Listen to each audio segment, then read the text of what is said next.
Don't you know that not listening to the Shenmue AM2 podcast is way uncool?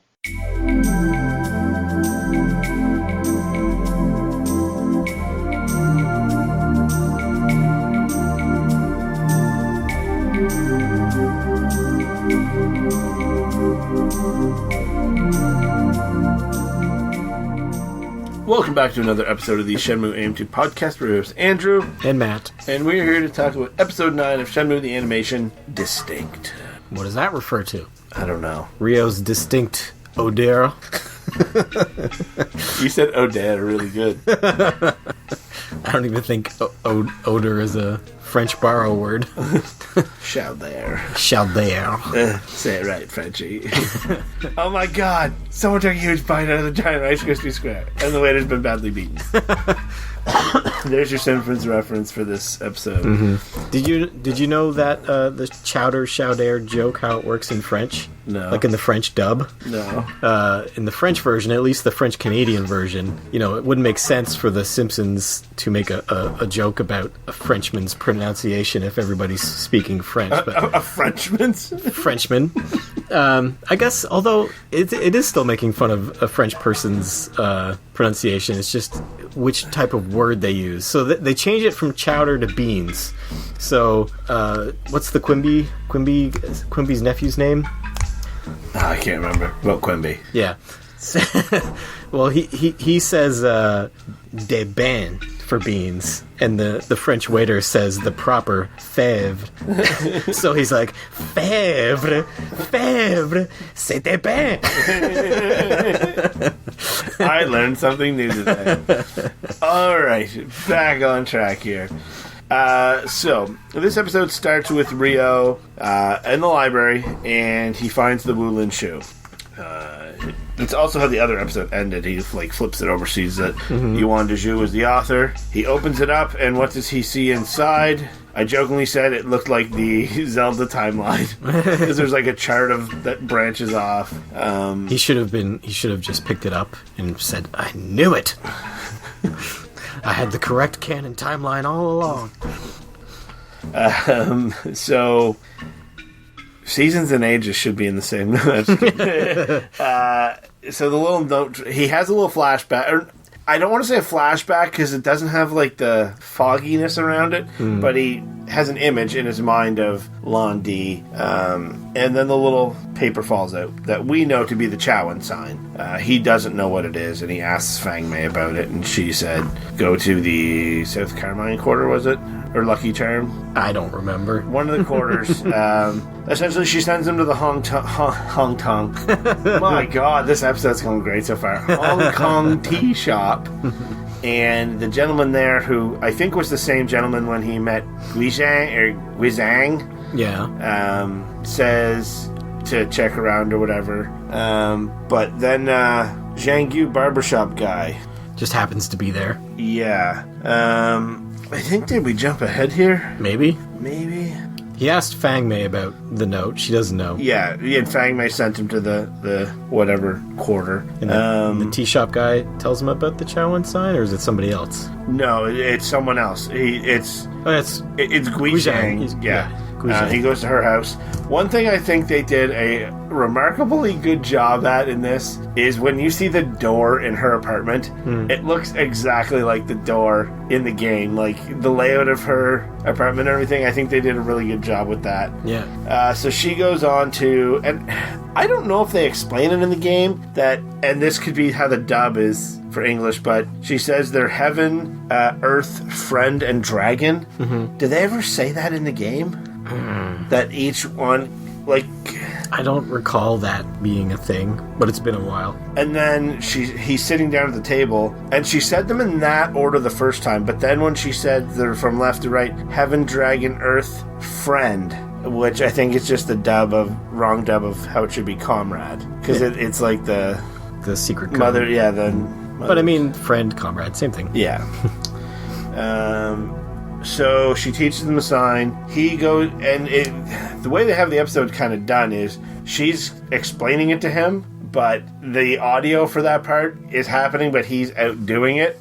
And he attempts it at a restaurant, and you see someone kind of look over their shoulder, seeing that he's doing it. And then Rio just waits there, and nothing happens. And he asks for his check, and then the waiter comes over and said, "Oh, this person left a note for you." It says, "Go to Menlo Park." Matt's getting a bunch of text messages. I'm getting messages from Adam Scipione about the documentary. Yes. Have we talked about how that's finished? I don't know if we're allowed to, because we can't...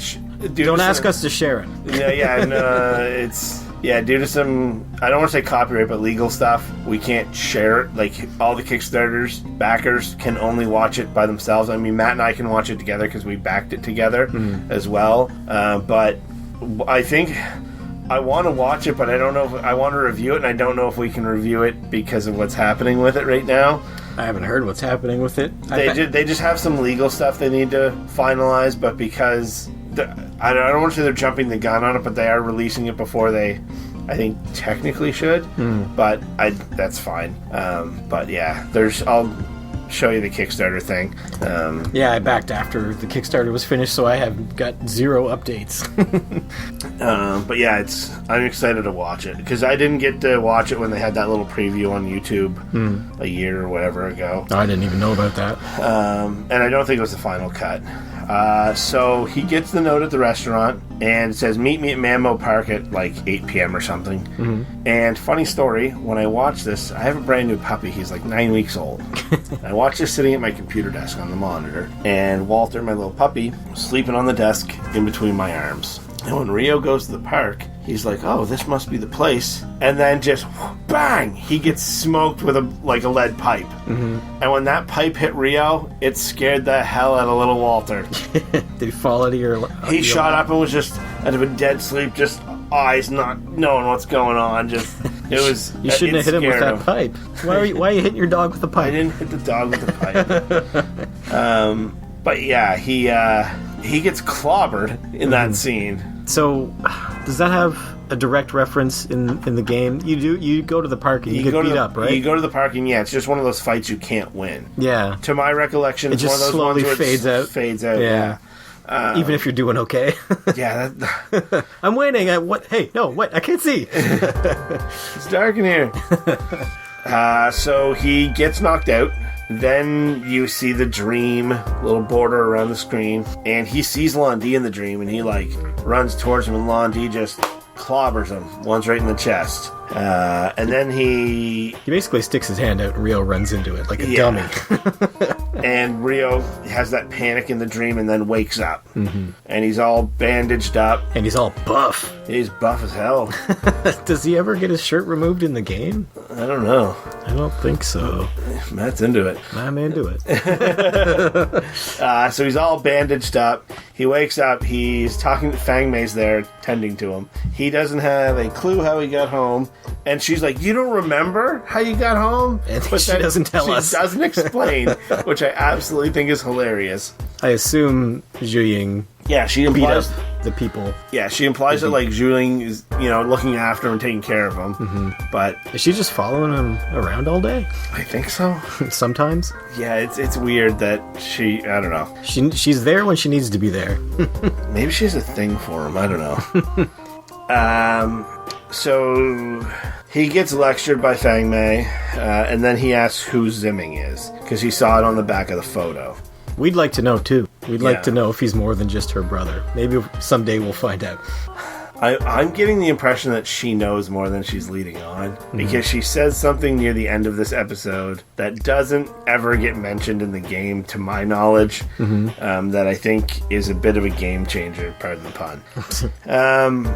What? I can't even read my own writing here. Bamer meets him at the tea shop. Barber. Bamer. So Rio goes back and tries to chow and sign again at the tea shop, and this is where the Zhang Yu barbershop guy shows up. And they have a conversation, and he shows Rio the scar on his arm, and it was a bad experience, but he tells him to come with him, and they go to the barbershop, and you get that QT that everyone fails, because they do the QT, where he puts the razor blade to his neck. Well, in this, he doesn't even say don't move. He just does it. Yeah. There's no instruction. And Ryo only flinches a little bit, too. He's just like, eh. Yeah. Like, scared of, like, the contact of the blade to his neck. But that's really... He doesn't flinch that bad. If someone did that to me, The guy even compliments him on his reflexes. Nice reflexes. Yeah, get out. You hippie, I'll cut your damn hair. Ryo asks him if he knows the voodoo. He implies that he kind of does, but like... You're not ready. Yeah, you're not ready, you're lacking. It shows the outside of the barbershop. The outside of the barbershop looks really close to how it does in the game. Really close. Then we get something kind of funny that happens. Ryo has a flashback of his dad saying he's lacking, or he doesn't have enough. That's totally his middle name. Ryo Lacking Hazuki. And yeah, the flashback, it's just a still frame. It's a still frame with an open mouth. It's a still frame of his father with an open mouth, but there's dialogue. Yeah. Then it's the one of Master Mo, which has dialogue, but that one's animated and he's speaking. And then we have a flashback of literally just in the barbershop where he was 2 seconds earlier. Save that animation budget. Of Zhang Yu, barber, just saying, you're lacking. You've never had a flashback of something that's just happened in your life? 2 seconds later? You never went cross-eyed and just remembered what just happened? It's a very relatable thing. Everyone does it, Andrew. I can't make myself go cross-eyed. You're trying to have a flashback of just a few moments ago. I'm dropping my bubbly cans when I walked into your house. Yeah. I managed not to explode. So after that, it cuts back to, it appears to be later in the day at Manmo Temple. Fang Mei's sweeping outside. Zhuing is kind of stalking her and says like, hey, where's Ryo? Fang Mei's like, he went to look for the whatever. And Zhuing... He went to do some sort of tea thing. He's like big into tea right now. And she's totally into coffee and it's just never going to work out for them. No. But Zhuing kind of looks annoyed a little bit. Then Ryo goes to... This episode's hard to track. There's so many... There's a lot of cuts. He keeps going from here to here to here, back to here, this way, that way. The Donyu Diner, I think it's called. And he meets Shukin, but in the game he's Zhang, isn't he? I believe so. Unless, like, Zhang, it's like first and last name, maybe? Could be. But he introduces himself saying he kind of works for Yuan Dezhu, and... He's got that ridiculous face. Yeah, they do have him spot on in the brown suit and everything. But then some bad guys bust through the door, and they're all like, yeah. And Zhang's just like, you gotta run! And then Zhang just tries to plow through them. All these guys. Two of them approach Ryo. He dispatches them real quick. Yeah, so quick I couldn't even tell what he did. It was just kind of like punched at the chest. Then Yuan shows up. Yeah, and Yuan, in this version of the story, is a man. Which is the same as the Japanese version of the game, so original intention. Creator's intent. Yeah. And she's kind of... He is not trash-talking, but kind of talking down Ryo because he has his goons with him. And then out of the darkness, just... they're all dead. They're not dead, but they're all... Incapacitated. And who did that, Matt? I mean, it was totally Wong, right? Chuck Norris. Chuck Norris. No, it was Zhu Ying, of course. It was Shenmue the Whale. So... I can't even remember how that scene ends now. He doesn't even see her, does he? He sees her run away. Does Ryo see Zhu Ying? No, he does not see Zhu Ying there. So what did he think happened? Yeah. He just has like a guardian angel looking out for him. All those guys just had heart attacks. Wow. How much MSG's in the food at Donyu Diner?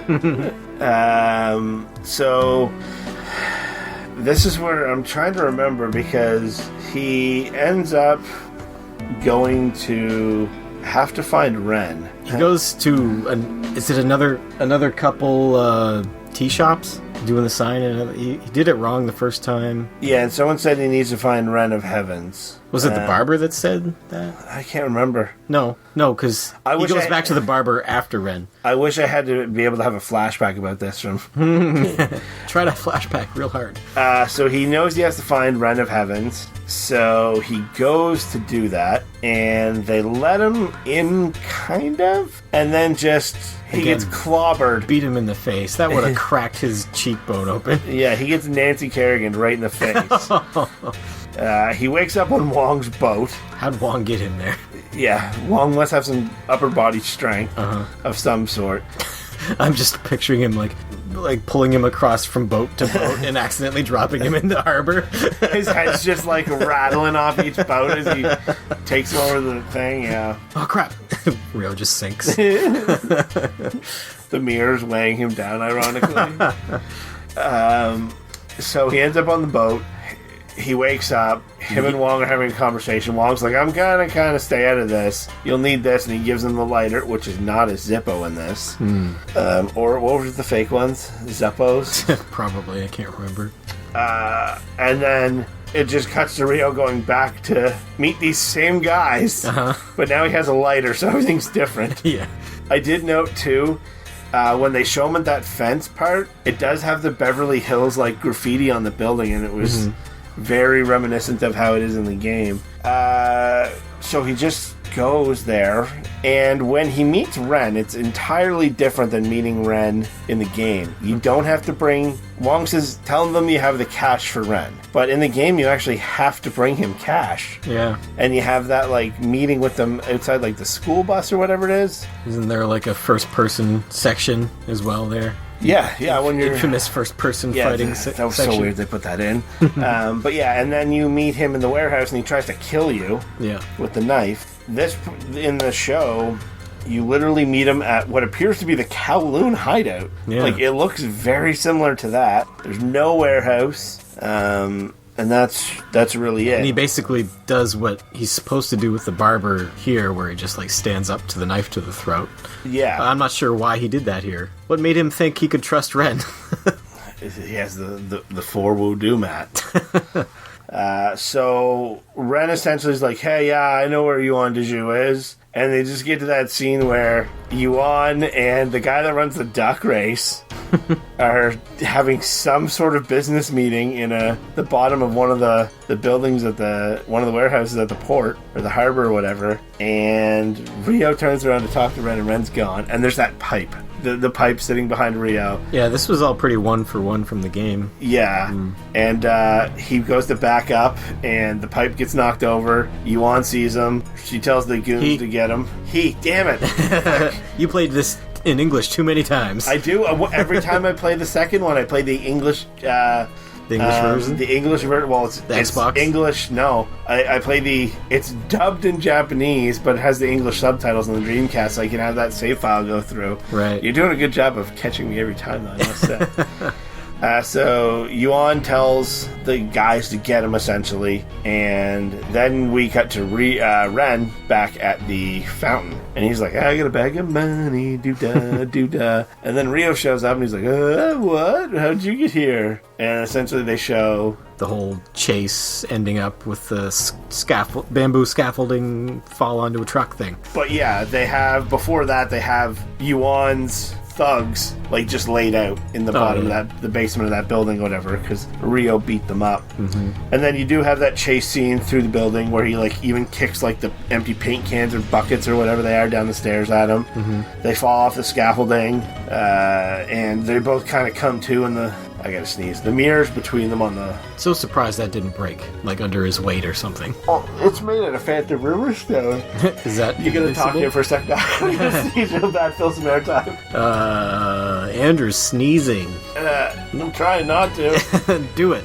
No. You can do it. No. Do you remember, do you ever watch Third Rock from the Sun? Only a few episodes way back in the day. I always remember the first time they sneezed in their human bodies. I think it was the girl. She was like, she sneezed, and they're all like, "What was that?" And she's like, "I don't know, but I want another one." I was like, it does feel good to sneeze. I don't understand how people hold sneezes in. Well, you just did it. No, but like when they sneeze and they go or something like that, like I would piss myself. Yeah. It's not good for your blood brain. pressure. Your brain explodes at the back of your head. Do you ever see that Robot Chicken? I think somebody like put like a finger over the. They're like, ah, and they put their finger over their nose, and just the back of their head exploded. Jesus. I want to go back and watch more Robot Chicken. They still make it? Yeah, they do. Really? I went to college with a guy. I went to college with a guy. Well, you did go to a college with him as well. True. His sneeze sounded like a techno beat, so he would sneeze like. And I always just wanted to record it and just. I thought you were going to say like he helped at producing Robot Chicken. No. I think that's where that story was going. No, I just wanted to loop his. This ridiculous sneeze. So Rio and Ren have a conversation. Essentially, Ren's saying, "You're in it for something else. I'm in it for the money. Give me the money." Even though there's no proof of any money coming his way. Yeah, but essentially, Ren's kind of saying, like, I'm going to go on this adventure with you. And then Rio has the thing like, oh, huh. This part moved fairly quickly. This whole episode moved fairly quickly, but them kind of teaming up moved very quickly. It was like the last 3 minutes or something. Yeah. So goes to Rio back at the barbershop. He doesn't flinch. Or am I getting this out of order again? Yeah, the barbershop where he doesn't flinch. That already happened. He ends up at the Manmo Temple. Yeah. And he's explaining he knows the four wood. Actually, he never tells her that he knows the fourth one, does he? I think he quotes it. I don't think he tells her that he Or knows. he knows all of the wood. He alludes to that he has everything. And he wants to find the truth. And here's what she says that I don't think was ever in the game, and I think entirely may change this, or it's a very clever piece of foreshadowing. She said, "What if your dad was killed by mistake?" And I found that odd. I can't see Londi making a giant mistake like that. Like, oh, I got revenge on the wrong guy. Whoops. I don't know. it happens, though. Like, is his dad a twin? Does Zhuing know something? Does Zhuing know her brother Zimming killed Rio's dad? Is her brother Londi? Like, I think haven't parts of the story being kind of uncovered, and he's just one of the other bosses of the Chiyu men. He's not Londi. or did he send Londi to kill him? I don't know. But Yeah, maybe. I think she knows more than she's leading on. Oh, definitely. And maybe we'll find out in season 2. I think she may want to try to be doing preventative maintenance on Rio of him doing something and possibly making the same mistake. Yeah, she totally sees her brother in him, that's for sure. Yeah, and she says essentially there's been seeds of revenge planted in Rio, and her thing is martial arts are meant to preserve life, not destroy it. And he just says, I'm going on my way, and leaves, and the episode ends with her going, as you wish. But she's feeling remorseful that she's like telling him not to go, but she also does not equip him with a new move. no, not yet. If you could give Rio one move, what would it be? I'm just Stone Cold Stunner. Oh, you mean any move? Yeah. I want him to spear somebody. Just run and tackle with the shoulder. And that's how that episode ends. With him spearing Zhuing. He'd like to spear Zhuing.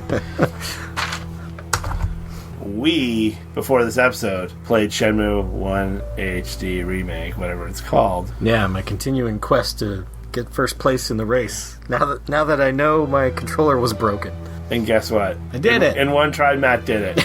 All I needed was a not broken controller. Go figure. I just thought Matt sucked at video games. So did I. I was like, why can't I do it? So that segment of our show is over. It lasted a whopping 2 episodes. But there is something I want to talk about, Matt. Yeah? And I don't know if this will impact you as much because you're moving towards digital like a terrible human being. Did I say that out loud? I posted on my Facebook that like there was like 5 games that I was really pumped about, and that list should have actually been 10 because there's 10 games coming out that I'm pumped about. Oof. And that never really happens. It's like 1 or 2, maybe 3, 4 maximum a year. But there's just stuff, and these aren't necessarily coming out all at one time. A lot of them we don't know when they're coming out at all, do we? And yeah, one of them, spoiler, one of them's Breath of the Wild, and that's next year. that got delayed. Yeah, it's been in development for 5 years now, something like that. But I have a picture here. So I went to now GameStop in Canada instead of EB Games, and I pre-ordered. I looked on their website to see if I could pre-order all 10 of these games. 4 of them were not available yet because I don't know if all of them are getting physical copies. But at one time I pre-ordered 6 games. This is something I've never done before. Yeah, the thing with you is you love physical games, but you also mostly just play like indie games and retro games and retro revival games, and a lot of those just go straight to digital, and you're lucky if you get a physical collector's edition, and that's it. Yeah, it is. It is frustrating because there's like the first one on my list here is House of the Dead. It's oddly only coming to the Switch. That is odd. But they did announce physical copy for it, but it's not coming out day one. And I don't know if I want to wait because that comes out like in a few days, I think. Oh, really? Yeah. I think it's April 7th, maybe, so it's real soon. But I pre-ordered that. Then I pre-ordered Mario Strikers Battle League for the Switch. That's like your one AAA game, probably. No, there's some other ones on here.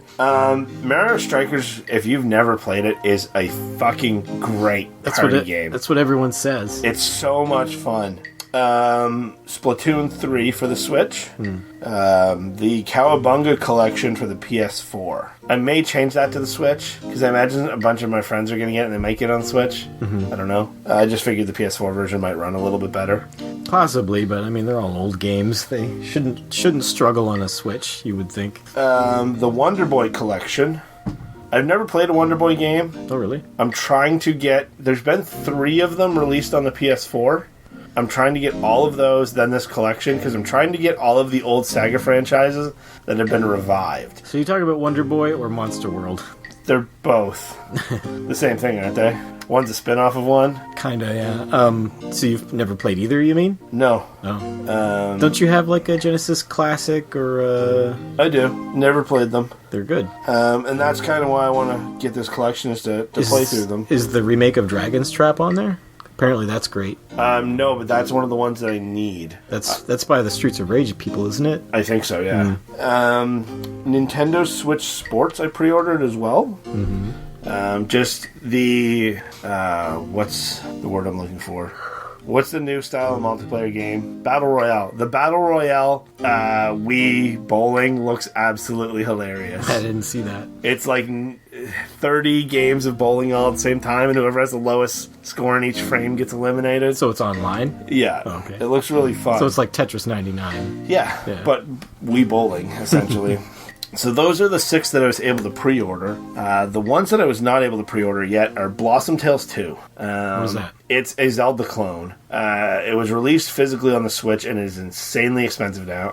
I got it on sale for like $10 or something. It is the most Zelda clone game other than like Golden Axe Warrior and Something Horn. 3D Dot Game Heroes. No, there's Ocean Horn. Ocean Horn. Ocean Horn really isn't No? as much as people think it is, I don't think. I think it's just aesthetically it really looked kind of like a Zelda. So this Blossom game is not about the 80s sitcom, 90s sitcom. No. Okay. But when you play it, you're like, whoa. Bomb Rush Cyberpunk. Still don't know how that game is legal to make. It's like, what should we call it? What was it called? Taxi Rush? Maybe. Taxi Chaos. This is even more blatant. It is.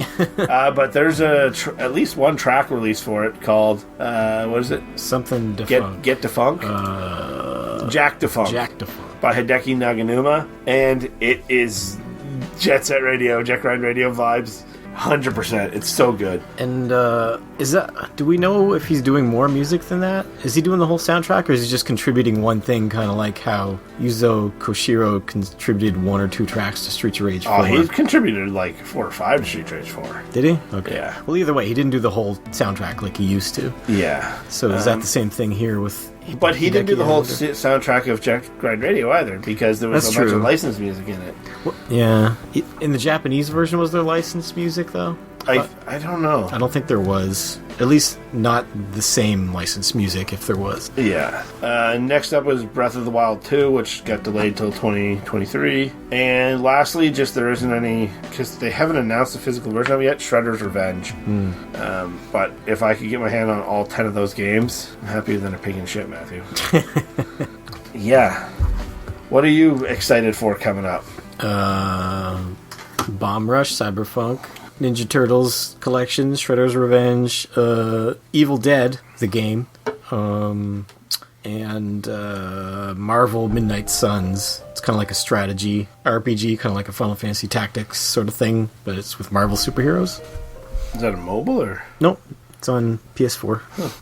Oh, I think I remember. It's by the people who did, not SOCOM. What is it? Oh, that one where it's like aliens. XCOM? XCOM. Yeah, it's by the XCOM people. It's just it's the SOCOM people, and just fucking what was his name? Boomer.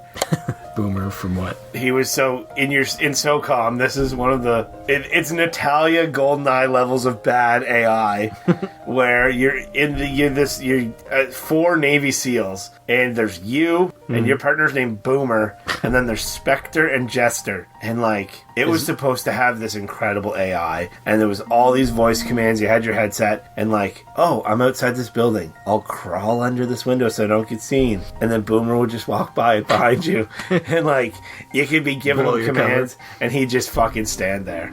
Like it was so fucking bad. So he could blow your cover? Oh no, it's not that he could. He would 100% of the goddamn time. But yeah, I got pre-order fever, man, and I need cowbell to make it better. The only cure is more pre-orders. More pre-orders? We're curing pre-orders with pre-orders? That's the cowbell skit. I got is it cowbell fever? Well, he says something, and the only I got a fever, and the only prescription is more cowbell. More cowbell. Yeah. Is that, like that also in the comments? Is that the greatest Saturday Night Live skit of all time? It's up there. Not the greatest. I'd have to think on that. Chippendales? With Chris Farley? Yes. That one's pretty good. It's just, I like your dancing, but his body's so much better. It's a great skit. Yeah. Anything adding to this at the end? Nope. Other than Chris Farley's not great body and Patrick Swayze's? Nope. Who looks better without a shirt on, Patrick Swayze or Rio? Ooh, it's a tough one. I don't know. Rio's fictional and Patrick Swayze's dead. All right. Well, find us on the socials at Shenmue AM2 Pod on Twitter, Shenmue AM2 Podcast at gmail.com, Facebook. We have a page and a group. We're on the dojo. We post all the episodes there. Blech. Like, subscribe, all that good stuff. And we'd like to thank our sponsor this week, Hong Kong Tea Shop. Do you want to just come in and stare at empty teacups all day long? We're okay with that. Bye. Bye.